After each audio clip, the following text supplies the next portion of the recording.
Hello, and welcome back to another episode of Google Ads Unfiltered. The stuff that you probably didn't Google, but you definitely need to hear. These are geared for small businesses, and it's talking about stuff that I see directly in my coaching calls that I really think it's important to go over.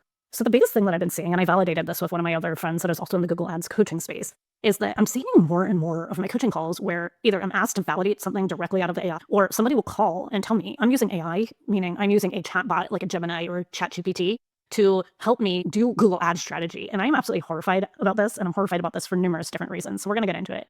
So the first reason is AI models aren't telling you what to do. They're not analytical engines. They are predictive pattern recognition engines. So basically what they're doing is there's all this content, and we probably have like, I'm going to call it the blog era of PPC, right? So we have, 10 to 15 years of archived blog posts and information out there that's being scraped that is telling you what to do in Google Ads. And it's just not relevant today. So the strategies are wrong. Also, again, it's not giving you analytical data and information. It's predictively predicting the text that's going to come next. And the information that I'm seeing is flawed. It's completely flawed. So the typical things that I see, and I see it constantly, are it's telling you the wrong audience information. So it's telling you that you can make custom audiences and search campaigns on top of those. You can't do that. So fundamentally wrong information. It's telling you outdated strategies. So like in the old days, we would write an ad for each audience. We don't do that anymore. We use RSA ads. You integrate that stuff into your RSA ad.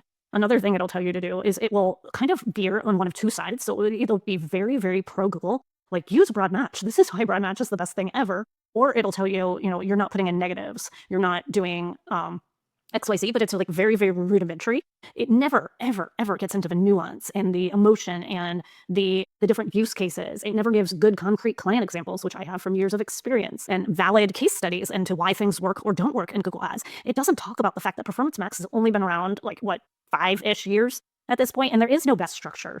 I don't think it gets into the fact that there can be things that are fundamentally completely wrong in campaigns, yet the campaigns still absolutely work. For example, I was on the phone with my friend before I came in to film this episode, and we were talking about how I have a small business client that does not have conversion tracking. They absolutely are not using conversion tracking. And every single time I talk to them, I tell them, can you please put conversion tracking on? And the only reason they haven't done it is because they actually don't have the technical capability, even though I've recommended the technical capability to them. They have not done this, but the campaign's still performing. And so, we say all these prescriptive things as experts in the field, but at the end of the day, like it's working for that client. Or I have another client that they don't touch their campaign at all. They never put in negatives. They never look at the campaign. They are in the B2B industry, but their campaign, if I looked at it from the outside in and I didn't have all the nuance, I would be like, oh my God, what the heck is going on here? They have over 62 different campaigns. They're highly segmented, but I have all the business context and it works. It works for them. It works for them because they're accepting the margin of error that's happening in the platform. So, all of this is kind of telling you, like, you need an expert. You need somebody to consult to. You cannot just rely prescriptive, this is the best setup for, shopping. This is the only setup. How to not, I don't know. I could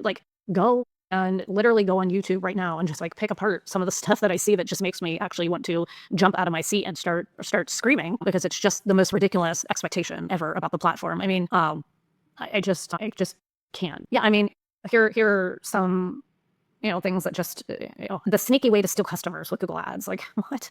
Unfair advantage in Google Ads. Like, I'm sorry, nobody has an unfair advantage in Google Ads anymore. Like, it is a pay-to-play platform. It's hard to achieve the results, and it takes a lot of time and energy and effort and strategy to get there. PMAX is broken. The Google Ads strategy that's printing millions today. I want to see what they're really telling you. All right, so this is someone saying that PMAX takes credit for sales that it doesn't actually get. And the truth is, yeah, that happens. That happens all the time with PMAX. We know this. And basically what this video is saying is that Performance Max is a feeder campaign and that it takes credit for traffic that was ultimately generated elsewhere, right? So it's doing a lot of retargeting. It's bidding on brand. It's going after easy conversions, but it's a clickbait type of thing, because the fact of the matter is, yeah, that's how PMAX was designed. PMAX is a full funnel campaign. It's going to go after the easier conversions. And then once it gets those easy conversions, it'll slowly move up the funnel. And then if you're doing other advertising, it's not meant to be this standalone campaign that's not having any other marketing going in to Performance Max. That's not how it was designed. That's not how it should be set up. And so again, it's the strategy there that I think is the missing piece, that a lot of the content, right, that's pushed out promotes. I think it's a lot of what AI and the chatbots promote. I think it's a problem in the industry that we're seeing writ large, especially as more and more business owners have to move into this DIY, because the cheap agencies are terrible. And then you have expensive agencies, which they can't afford. And the platform is selling itself on being easier, and it's not actually easier. Like, there's just a lot of convergence of forces that are working against small businesses right now when it comes to Google Ads. Anyway, I really hope you like this episode. I don't mean to basically go bananas and criticize the content that's out there, but again, I really want to help small businesses see that the prescriptive advice and not reaching out, not getting help from an expert, and then taking advice from chatbots is the complete opposite thing of what you should be doing. I look at my job now and I think, like, how has this changed in the past couple of years? And I think now I consider myself more of almost like a doctor, where I'm looking at the entire picture of the business and all the nuance that goes into what an entire business looks like. And I don't see myself as somebody that's just applying best practices or like strategies that are completely out of the box. I'm seeing that like everything today has nuance, has differences, is responsive to the business behind it. And it's no longer a do this, do that scenario. And it's certainly not a we're going to beat Google Ads at the game, because there's no beating Google Ads anymore. It's not going to happen. There's no trick. This is a mature platform that has been around, many, many years at this point. This isn't a new technology. I would almost actually compare what Google Ads looks like today to what linear TV buying look like to us when we were pulling everything from the Google Ads framework. And I think I've questioned, if I look at linear TV buying, right? If you don't know what that means buying an ad like on a actual TV set where people are watching, on TV. And I look at that type of advertisement at this point, and I think, like, man, were linear TV buyers, basically treated like a Google Ads specialist can be treated, where like their value was pushed down, and because buying TV was easy, or they devalued at the same time as being highly valued? Like, I don't know. And I guess I would say no to that, because the difference is, to buy linear TV is still so expensive that only big brands can really do it. I'm talking like national TV.